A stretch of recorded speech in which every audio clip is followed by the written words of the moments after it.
बोले श्री विष्णु भगवान की जय हो। आज हम आप सभी भक्तों को श्री फाल्गुन महीने के शुक्ल पक्ष की आमल की एकादशी की कथा सुनाते हैं। बड़े प्रेम से और ध्यान से ये कथा को सुने, अच्छी लगे तो कथा को बार बार सुने। एक बार मानधाता जी बोले कि हे वशिष्ठ जी, यदि आप हम पर प्रसन्न हैं तो हमें फाल्गुन महीने के शुक्ल पक्ष की आमल की एकादशी की कथा सुनाइए। महर्षि वशिष्ठ जी बोले कि हे राजन, सभी व्रतों में उत्तम और अंत में मोक्ष देने वाली आमल की एकादशी का हम आपसे वर्णन करते हैं। ये फाल्गुन महीने के शुक्ल पक्ष की एकादशी होती है। इस एकादशी के दिन, एकादशी के व्रत से सभी पाप नष्ट हो जाते हैं। इस व्रत का पुण्य 1000 गौ दान के फल के बराबर होता है। मैं आपसे एक पौराणिक कथा कहता हूं, उससे आप बड़े ध्यान से सुनिए। एक वैदिक नामक नगर था। उस नगर में ब्राह्मण, वैश्य, क्षत्रिय, शूद्र चारों वर्ण आनंद पूर्वक रहते थे। उस नगर में सदैव वेद ध्वनि गूंजा करती थी। उस जगह पापी, दुराचारी, नास्तिक आदि कोई भी नहीं था। उस नगर में चैत्ररथ नामक चंद्रवंशी राजा राज्य करता था। वह महान विद्वान तथा धार्मिक था। उस राज्य में कोई भी दरिद्र तथा कंजूस नहीं था। उस नगर के सब निवासी विष्णु भगवान के भगत। वहां के निवासी वृद्ध से लेकर के बालक तक प्रत्येक एकादशी का व्रत किया करते थे। एक समय फाल्गुन महीने के शुक्ल पक्ष की आमल की नाम की एकादशी आई। उस दिन राजा से प्रजा तक और बूढ़े से बालक तक सभी ने बड़ी खुशी के साथ एकादशी का व्रत किया। राजा अपनी प्रजा के साथ मंदिर में जाकर के पूर्ण कुंभ स्थापित करके तथा धूप दीप नैवेद्य पंचरत्न छत्र आदि से धात्री का पूजन करने लगे। वे सब धात्री की इस प्रकार स्तुति करने लगे कि हे धात्री, तुम ब्रह्म स्वरूप हो, तुम ब्रह्मा जी द्वारा उत्पन्न हो और समस्त पापों को नष्ट करने वाली हो। तुमको नमस्कार है। अब तुम मेरा अर्घ्य स्वीकार करो। तुम श्री रामचंद्र जी द्वारा सम्मानित हो।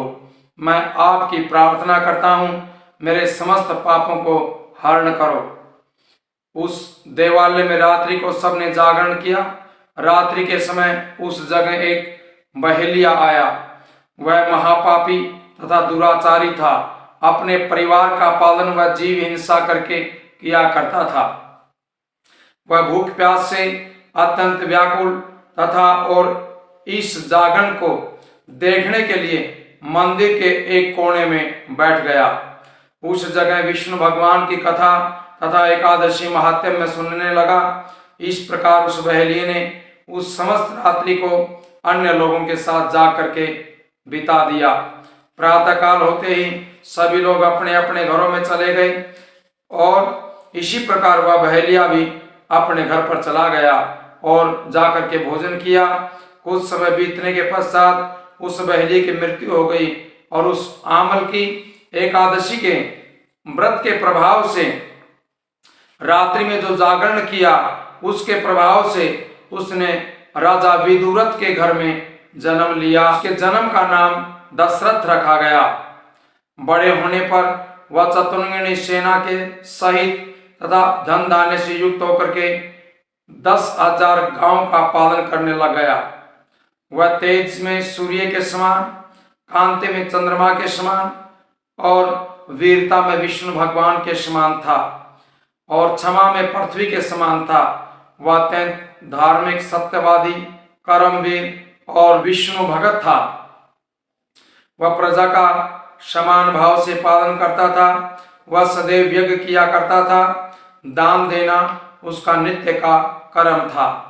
एक दिन वह राजा शिकार खेलने के लिए गया। देव योग से रास्ते में वह रास्ता भूल गया और दिशा ज्ञान न होने के कारण उसी वन में एक वृक्ष के नीचे सो गया। उसी समय पहाड़ी मलेच्छ वहां पर आए और राजा को अकेला देख करके उस पर मारो मारो का शब्द करके टूट पड़े। वह मलेच्छ कहने लगे, किसी दुष्ट राजा ने हमारे माता पिता पुत्र पौत्र आदि संबंधियों को मारा है तथा देश से निकाल दिया, इसलिए इसे अब अवश्य मार देना चाहिए। ऐसा कहकर के वह मलेच्छ राजा को मारने दौड़े और उस पर अस्त्र शस्त्र का प्रहार करने लगे। उनके अस्त्र शस्त्र राजा के शरीर पर गिरते ही नष्ट हो जाते और उसको फूलों के समान प्रतीत होते थे। उन मलेच्छों के अस्त्र शस्त्र उन पर उल्टा प्रहार करने लगे, जिससे वे मूर्छित हो गए। उस समय राजा के शरीर से एक दिव्य स्त्री प्रकट हुई। वह स्त्री अत्यंत सुंदर थी तथा सुंदर वस्त्रों तथा आभूषणों से अलंकृत थी, सजी हुई थी। उसकी भ्रुकुटी टेढ़ी थी, उसकी आंखों से लाल लाल अग्नि निकल रही थी। उस समय दूसरे काल के समान वह प्रतीत हो रही थी। वह मलेच्छों को मारने दौड़ी और समस्त मलेच्छों को काल के गाल में पहुंचा दिया। जब राजा जगा तब इन मलेच्छों को मरा हुआ देख करके सोचने लगा, इन शत्रुओं को किसने मारा है? मेरा इस वन में कौन हितैषी रहता है? जब वह राजा ऐसा विचार कर रहा था तभी आकाशवाणी हुई और कहने लगी कि हे राजन, इस संसार में तेरी विष्णु भगवान के अतिरिक्त और कौन रक्षा कर सकता है? इस आकाशवाणी को सुनकर के राजा अपने नगर को वापिस आ गया और सुखपूर्वक राज्य करने लग गया। महर्षि वशिष्ठ जी बोले कि राजन, ये सब आमल की एकादशी के व्रत का प्रभाव था और जो मनुष्य इस आमल की एकादशी का व्रत करते हैं वे प्रत्येक कार्य में सफल होते हैं और अंत में विष्णु लोक को जाते हैं। बोले श्री विष्णु भगवान की जय हो। कथा का रस भजन आपको अपने चैनल पर मिल जाएगा। वो कथा का रस गाएं और उसके बाद भगवान सूर्य नारायण को अर्घ्य दें और भगवान को एकादशी का फल अर्पण करें। बोले श्री कृष्ण भगवान की जय हो।